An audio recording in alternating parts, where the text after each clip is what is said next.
Well, let me ask you specifically about that, because if you go back to the very beginning of American Gaming Association, it was really kind of predicated on trying to keep the federal government out of gaming. And so obviously there's been a shift. How do you explain that shift? The shift really comes about because of the very nature of internet wagering. And clearly because if it crosses state lines, you're really getting into a situation that we think where the Commerce Clause gives the federal government jurisdiction. That's never been litigated, but it may very well in the near future.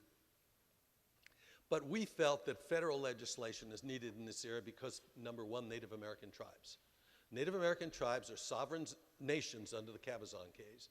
They're never going to agree to be regulated by a state telling them what they can and can't do and what taxes they have to pay. So you need some federal presence to be involved in licensing and regulating those Native American tribes that want to get into this space. We also think it's necessary so that we don't have a race for the bottom with regard to licensing state by state. I'm concerned right now, and I've indicated that concern, what may be happening in New Jersey with the PokerStars acquisition through, I don't know whether it's still PokerStars, there's so many corporations and subsidiaries involved now in purchasing a hotel in Atlantic City. The economic situation in Atlantic City is extremely tough, and it may mean jobs. So I know that the commission there is looking very, very hard at that. But again, the question of how different states would handle those people who for many, many years blatantly violated a U.S. law.